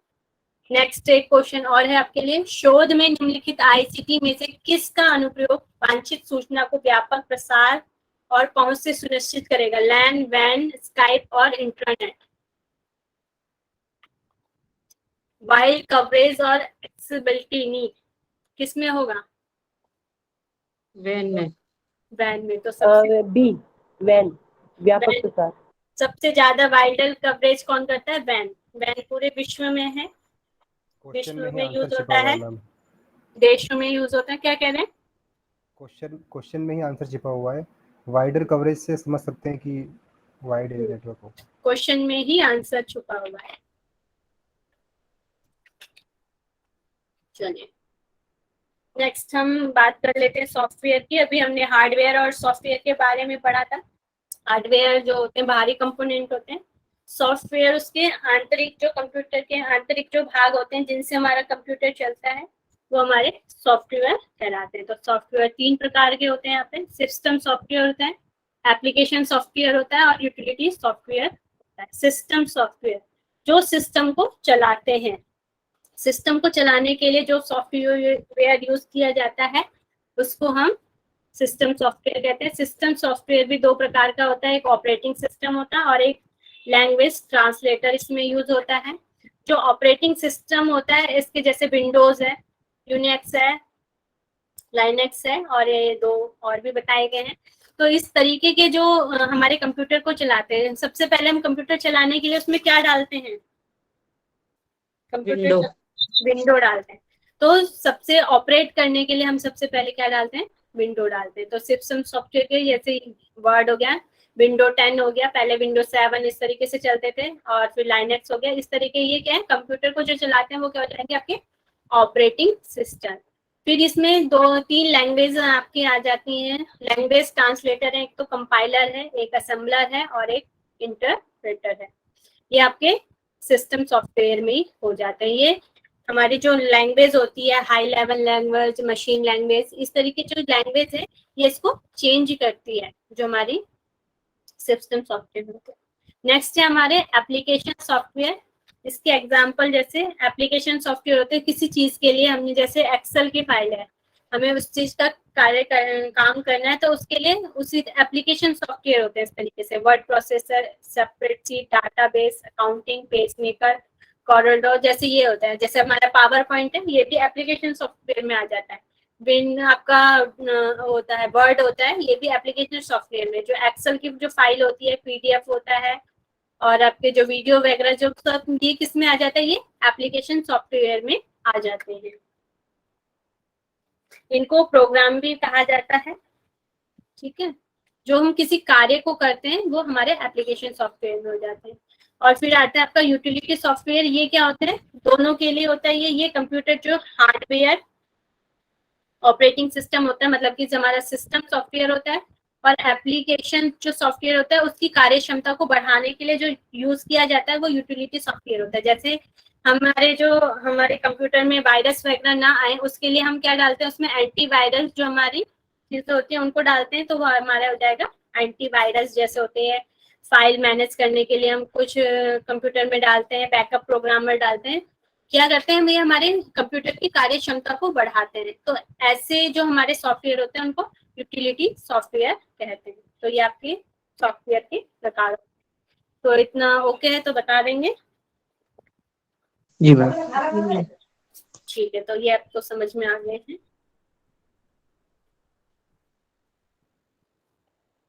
ये दोबारा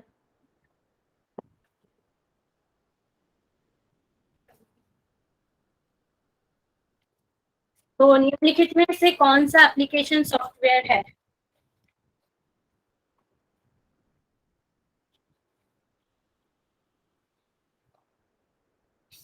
Android, Linux, MS word, iOS कौन सा है? आवाज आ रही है ना मेरी? मैम लाइनेक्स भी तो था ना, और एमएस वर्ड दोनों होंगे। लाइनेक्स आपका क्या है, सिस्टम सॉफ्टवेयर है। ओके पढ़ा था मैम। ना हमने, लाइनेक्स क्या आपका सिस्टम सॉफ्टवेयर है, और आपका पूछ क्या रहे हैं, एप्लीकेशन सॉफ्टवेयर। तो एप्लीकेशन सॉफ्टवेयर क्या है, एमएस वर्ड। तो इसी तरह कंफ्यूजन Okay. होता है, तो कंफ्यूजन नहीं करना है, चीजों को अच्छे से लर्न करके जाना, ठीक है। एमएस वर्ड हो गया, नोटपैड हो गया, मीडिया प्लेयर हो गया, ये सब क्या आपके एप्लीकेशन सॉफ्टवेयर। ओके इतना सभी को? जी मैम। लैंग्वेज, तो लैंग्वेज का थोड़ा सा आप लिख लेंगे, मैं जो बोलूंगी। तो इसमें लो लैंग्वेज, इसमें कौन कौन सी है, बाइनरी कोड और मशीनी लैंग्वेज। सेकेंड और मीडियम लेवल लैंग्वेज, इसमें असेंबली लैंग्वेज, इसमें सी और सी प्लस प्लस होती है। और जो हाई लेवल लैंग्वेज होती है, पास्कल, कोरबो, पाइथन और जावा, ये हाई लेवल लैंग्वेज होती है। तो जो इसमें तीन चीजें बताई थी मैंने आपका, एक तो कंपाइलर होता है, एक असेंबलर होता है, और एक इंटरप्रेटर होता है। जो असेंबलर होता है, असेंबलर जो होता है जो असेंबली लैंग्वेज को मशीन लैंग्वेज में चेंज करता है, लो लैंग्वेज में चेंज करता है। इसको लिख लेना, जो असेंबलर होता है असेंबली लैंग्वेज को मशीनी लैंग्वेज में चेंज करता है।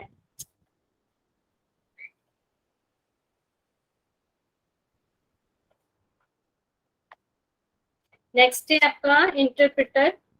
इंटरप्रेटर क्या करता है, हाई लेवल लैंग्वेज को मशीनी लैंग्वेज में चेंज करता है।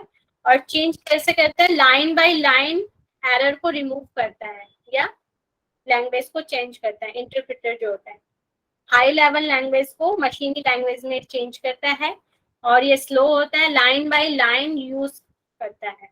फिर नेक्स्ट है कंपाइलर। जो कंपाइलर होता है वह हाई लेवल लैंग्वेज को मशीनी लैंग्वेज में कन्वर्ट करता है। ये फास्टर होता है, और ये वन वर्ड एक एक शब्द को चेंज करता है। जो इंटरप्रेटर होता है वो पूरी लाइन को चेंज करता है, और जो कंपाइलर होता है वो वन वर्ड को चेंज करता है। ठीक है, इतना लिखिए सभी ने। मतलब दोबारा बोल दीजिए सर।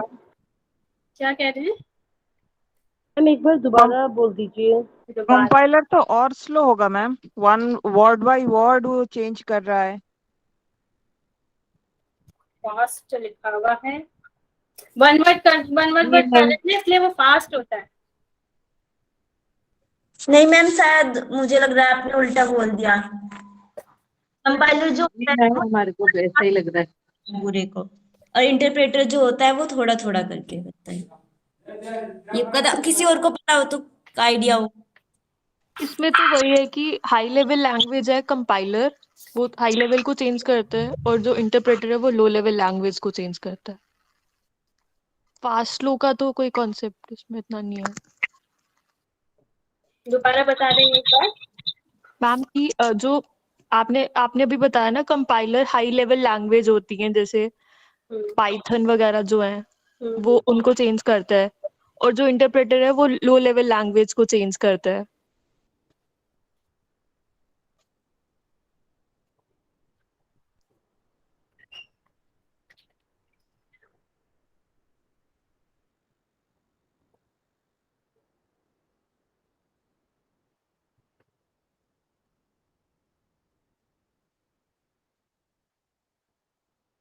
मैम 3 लेवल लैंग्वेज है, लो मीडियम हाई। चलिए लैंग्वेज का भी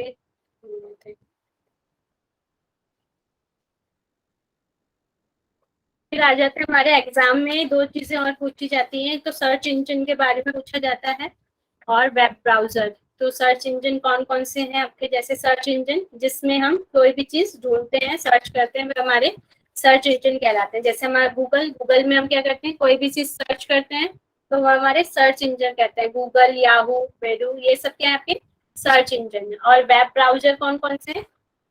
वेब ब्राउजर का उपयोग वेब पेज और HTML फाइलों तक पहुंचने के लिए किया जाता है। ये जो गूगल क्रोम, मोज़रेला, फायरफॉक्स, ये सारे क्या होते हैं आपके वेब ब्राउजर होते हैं। इनमें भी डिफरेंस पूछा जाता है, और ये पूछा जाता है कि आपके सर्च इंजन कौन से, उनके नाम बताए जाएंगे। जैसे भी वैन का पूछा था उसी तरह ये क्वेश्चन इसमें भी आता है, सर्च इंजन और वेब ब्राउजर। तो इसको भी अच्छे से लर्न कर लेंगे, सर्च इंजन और वेब ब्राउजर।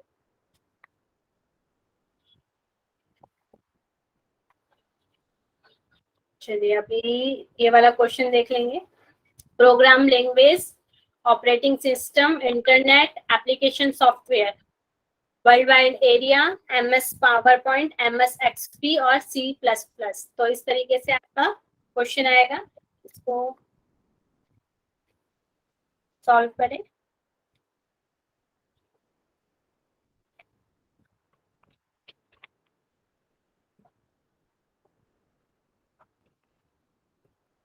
आवाज आ रही है ना मेरी?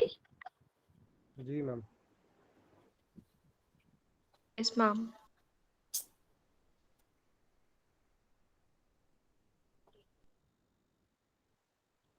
तो इसका आंसर तो वैसे दिया ही गया है, तो एक बार देख लेते हैं। बी हमारा इसका आंसर है। प्रोग्रामिंग लैंग्वेज, लैंग्वेज क्या बताई थी अभी? C++, ये क्या है हमारी लैंग्वेज है। ऑपरेटिंग सिस्टम, ऑपरेटिंग सिस्टम क्या बताया था? जो XP वगैरह क्या है, ऑपरेटिंग सिस्टम है। इंटरनेट, इंटरनेट में अभी पढ़ा था हमने वाइड एरिया नेटवर्क, तो ये इंटरनेट का एक प्रकार है, नेटवर्क का एक प्रकार है। एप्लीकेशन सॉफ्टवेयर हमने क्या पढ़ा था कि MS पावर पॉइंट क्या है, एप्लीकेशन सॉफ्टवेयर है। तो इस तरीके से आपसे क्वेश्चन पूछा जा सकता है, ठीक है। नेक्स्ट क्वेश्चन, नेक्स्ट क्वेश्चन के लिए पहले हम search engine, job opening, email और ई-कॉमर्स, तो इनके वो दिए हुए हैं आपके। इस तरीके से भी क्वेश्चन आ सकता है। तो सर्च इंजन अभी मैंने बताया था, तो क्या था सर्च इंजन उसमें? Google ma'am. google.com। तो उस तरीके से कर सकते हैं। जॉब ओपनिंग के लिए हमारे कौन से होते हैं? नौकरी.com हो जाता है। और ईमेल, ईमेल के लिए आपका हो जाता है Gmail।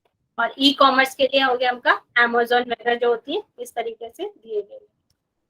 अभी 19 वाले पेपर वाले हैं क्या, उससे पहले के कब के क्वेश्चन आंसर है? ये 19 के ही है। ओके, रिसेंट वाले नहीं मैम? रिसेंट 21 वाले? 21 वाले वो करंट वाले ज़्यादा बेटर रहता वो होते तो, कि वो पेपर जो है वो उसी लेवल का आएगा, लास्ट वाला लेवल का आएगा, तो वो वाले क्वेश्चन होते तो ज़्यादा सही रहता। चलिए आगे वाला क्वेश्चन आ गया है, ये लास्ट टाइम का ही है।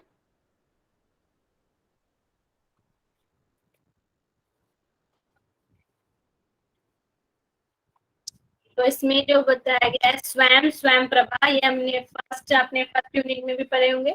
इसमें जो है डिजी लॉकर और NAD इसमें बताया गया है।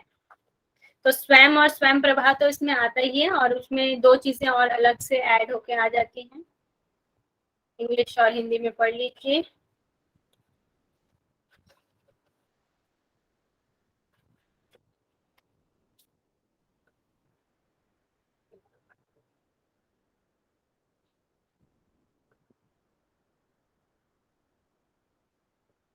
तो आपका जो स्वयं है इसका आंसर क्या होगा? ए होगा मैम। ए होगा। तो इसका आंसर आपका 1 या ए जो भी है। तो ए का आपका थर्ड है स्वयं। स्वयं क्या है आपका? थर्ड क्या है? MOOCs for high quality education anywhere and any time. कहीं भी कर सकते हैं, कहीं भी उच्च स्तरीय शिक्षा के लिए मूक्स ये दिया गया है, ये स्वयं में है। स्वयं प्रभा क्या होता है?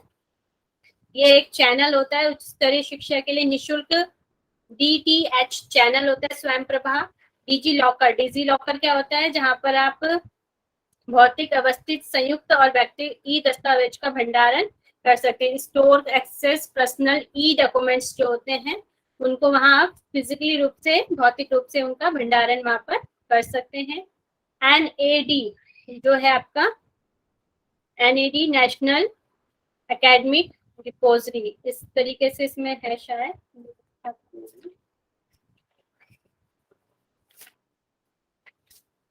तो यहाँ पर क्या हो सकता है? आपके शैक्षणिक यथा उपाधि अंक पत्रों आदि का जो आपकी एकेडमिक जो वो होती हैं आपकी उपाधियां या सर्टिफिकेट्स होते हैं, उनको यहाँ पर ऑनलाइन आप सुरक्षित कर सकते हैं, उनका भंडारण यहाँ पर कर सकते हैं। इस तरीके से दिया। मैम मुझे पूछना है, ये जैसे फर्स्ट और सेकंड दोनों में भंडारण है, मैंने ये डिजिटल लॉकर से फर्स्ट लगा लिया था, किसका सेकंड, जब किसका इसमें फर्स्ट है, आपकी इसमें क्या अंतर है? आ जाएंगे, इसमें एकेडमिक आ जाएंगी, ठीक है। और ई दस्तावेज में आपके जैसे पैन कार्ड वगैरह है या आधार कार्ड वगैरह है, वो सारी चीजें आ जाएंगी, और इसमें खाली एकेडमिक आएंगी, ठीक है। अच्छा, तो डिजिटल लॉकर में एकेडमिक आएगी मैम? यहाँ पे लिखा हुआ भी है। जो ND है नेशनल एकेडमिक डिपोजिटरी, राष्ट्रीय शैक्षणिक डिपोजिटरी है ये क्या है आपका? ND भारत की एक पहल है जो मानव संसाधन विकास मंत्रालय MHRD के द्वारा शुरू की गई है। भारत सरकार की ओर से छात्रों को प्रदान किए जाने वाले दस्तावेज को डिजिटल रूप में रखने के लिए एक ND बनाया गया है, NAD बनाया गया है, जहाँ छात्रों के सभी दस्तावेज डिजिटल रूप में उपलब्ध होंगे। यदि किसी छात्र के कोई भी प्रमाण पत्र किसी कारणवश खो जाते हैं तो वो अपने दस्तावेज डिजिटल रूप में प्राप्त कर सकते हैं। इसके लिए उन्हें अपने शैक्षणिक संस्थान से संपर्क करने की आवश्यकता नहीं होगी। इसके साथ ही उन्हें फर्जी या जाली मार्कशीट मिलने का भी भय नहीं रहेगा। तो यहाँ पर जो हमारे एकेडमिक जो हमारे सर्टिफिकेट्स वगैरह हैं वो डिपॉजिट हम कर सकते हैं NAD में।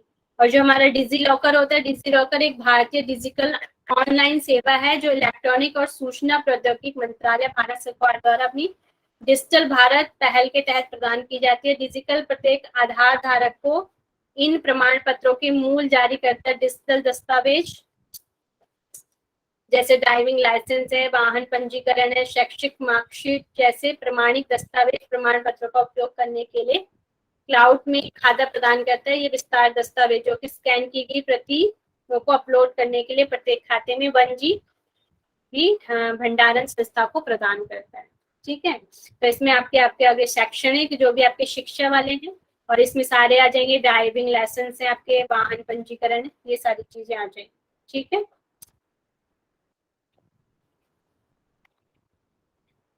मैम हमने ए लगाया बट इसमें बी है ना ऑप्शन। मैम हमने सबने ए लगाया था बट इसमें ऑप्शन बी दिया हुआ है जो आपने अभी देखा। ये दूसरा वाला है। ओके। ये दूसरा है, इसमें खाली आंसर दिया हुआ है, ये पूरा नहीं है, ये वैसे ही आंसर मैंने यहाँ पे डाल दिया था। यहाँ पे NAD और NDL दो अलग अलग दिया गया है, वहां पर डिजी लॉकर था, यहाँ पे NDL है, तो इसका आंसर सामने ही दिया हुआ गया है। NAD क्या है, सभी प्रकार के अकादमिक प्रावधान जो हमारे सर्टिफिकेट है, डिग्री आदि है, वो 24/7 मतलब 24 घंटे 7 दिन ऑनलाइन स्टोर हाउस होता है। स्वयं प्रभा के राष्ट्रीय चैनलों के माध्यम से शैक्षणिक ई करंट के प्रसारण हेतु उपग्रह संचार प्रौद्योगिकी उपग्रह, इसमें चैनल चलते रहते हैं, स्वयं जो प्रभा है। और NDL जो क्या है, सभी डिजिटल पुस्तकालय, ये आपका लाइब्रेरी है, नेशनल डिजिटल लाइब्रेरी, सभी डिजिटल पुस्तकालय जो विभिन्न प्रकार के डिजिटल कंटेंट के बारे में जानकारी संग्रहित करता है, वह NDL है। ठीक है। और स्वयं के स्कूली शिक्षा और उच्च शिक्षा हेतु विभिन्न ऑनलाइन पाठ्यक्रम को मुहैया कराता है। ठीक है मैम, NAD और डिजिटल लॉकर जो है उसमें तो थोड़ा सा ही अंतर है। NAD में खाली हम सर्टिफिकेट वगैरह रख सकते हैं, डिजिटल लॉकर में हम माने सब कुछ रख डिजिटल सकते हैं। पुस्तकालय है, लाइब्रेरी है। नहीं ma'am, digital locker, digi locker आपने जो बताया ना, digi locker and NAD।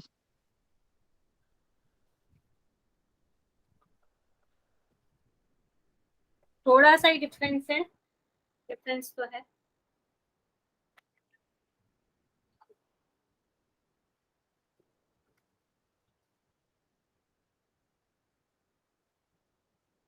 Digi locker में से हम डाउनलोड कर सकते हैं डॉक्यूमेंट्स, प्रमाण पत्र वगैरह, और उसी में सेव कर सकते हैं।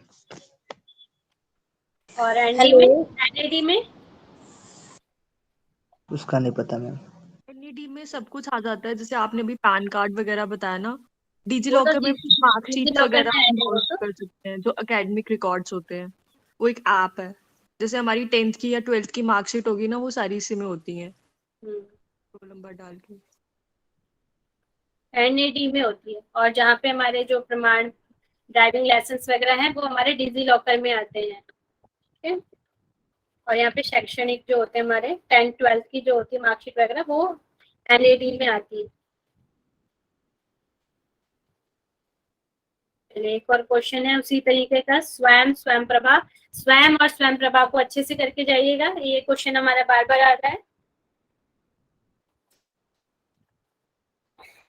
इसी में आपकी PG पाठशाला और ई यंत्रा भी दिया गया है, ये आपके हायर एजुकेशन से हैं क्वेश्चन।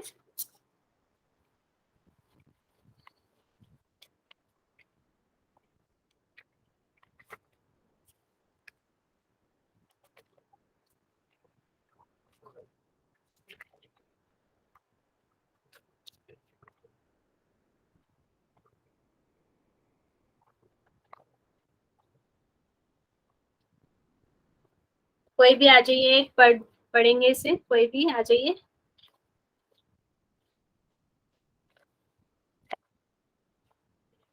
कोई नहीं है तो इसका आंसर क्या हुआ?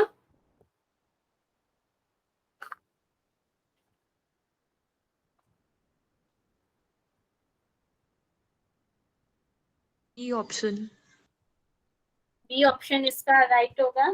कौन बोल रहा था, एक बार पढ़ लेंगे वही।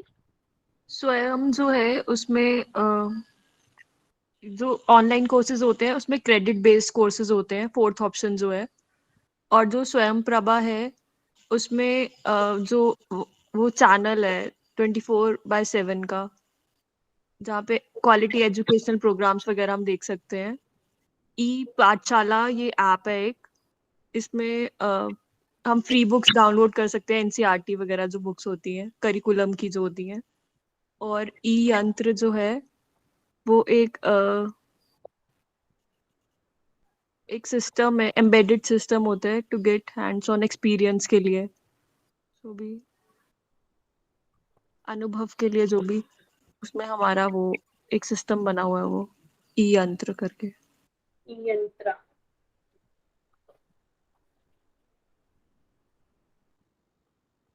तो ये आपके चारों हो गए, आपके ऑनलाइन कोर्सेज हो गए। स्वयं प्रभा में आपके चैनल हो जाते हैं।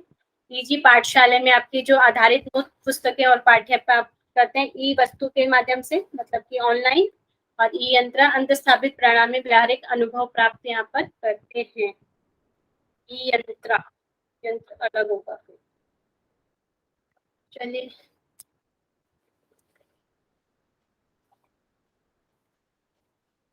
इसमें कुछ और भी हैं। तो आप ई गवर्नेंस जो है सभी सरकारी कार्यों को ऑनलाइन सर्विस के माध्यम से जनता तक जो आसानी से पहुंचाता है वह ई गवर्नेंस है। सभी सरकारी कार्यों को ऑनलाइन सर्विस के माध्यम से जनता तक आसानी से पहुंचाए वह ई गवर्नेंस है। ई कॉमर्स इंटरनेट के माध्यम से व्यापार का संचालन करना ई कॉमर्स या ई व्यवसाय कहलाता है। जैसे अमेज़न वगैरह जो फ्लिपकार्ट जो वो है आपके वेबसाइट वगैरह है या व्यापार है वो ई कॉमर्स और ई व्यापार में आ जाता है। फिर आपका है ई विद्वान। ई विद्वान आपका वित्तीय सहायता के साथ विद्वान विशेष डेटाबेस और राष्ट्रीय शोधकर्ता नेटवर्क नाम की पहल से दिया गया।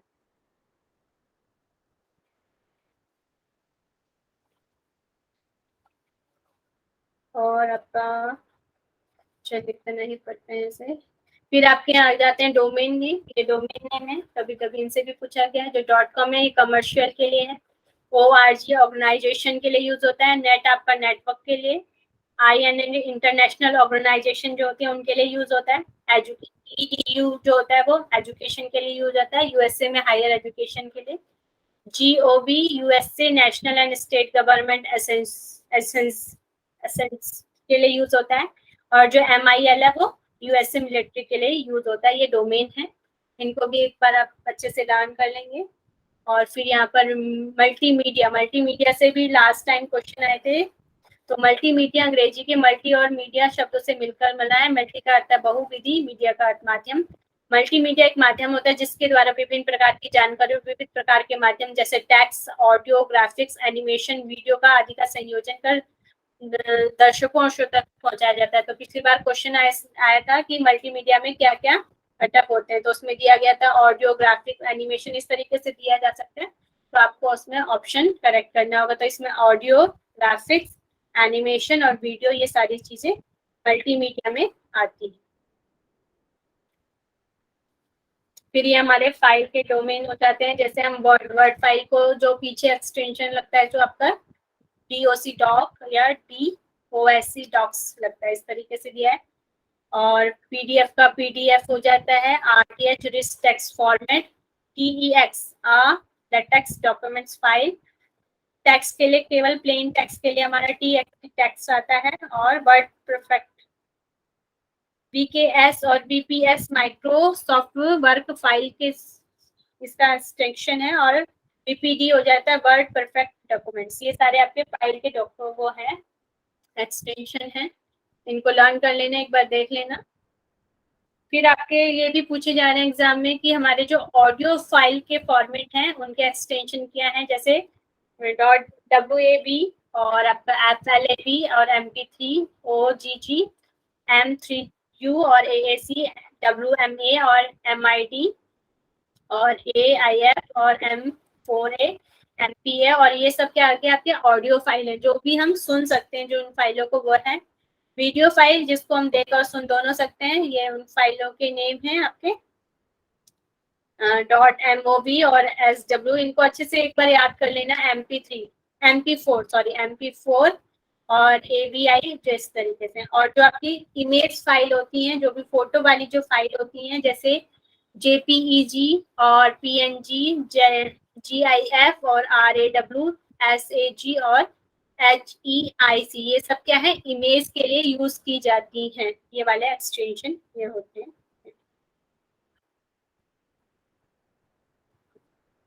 तो इसके क्वेश्चन भी देख लेंगे एक बार। तो जो है इमेज है, वीडियो है, ऑडियो है और वर्ड प्रोसेसर है, इनके लिए कौन कौन से इनको मैच करिए।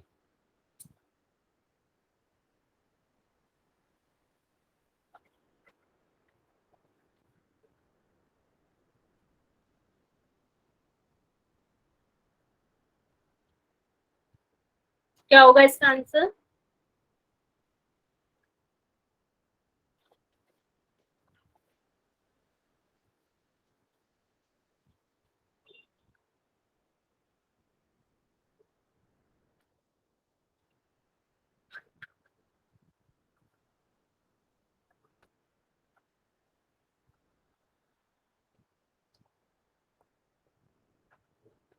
आप बोलिए, मुझे पता नहीं चलता है, आप जो भी मैम बी, टाइप इसका ऑप्शन बी होगा मैम। बी जो होगा। इमेज है वो हमारी देखी जाती है हमेशा जेपीजी में, और जो हमारा वीडियो है वो एमपीजी में देखा जाता है। और जो ऑडियो ऑडियो जो हमारा है वो हमारा जेपीजी में, सॉरी MP3 में देखा जाता है, MP3 MP3 में में देखा हाँ। जाता है। और जो जो हमारा वर्ड है जो हमारा वो डॉक में देखा जाता है। तो ये भी इस तरह के क्वेश्चंस आपके आ सकते हैं, जो इमेज के लिए भी हमने पढ़ा था। ये जेपीजी आपका आ गया, ये वाला।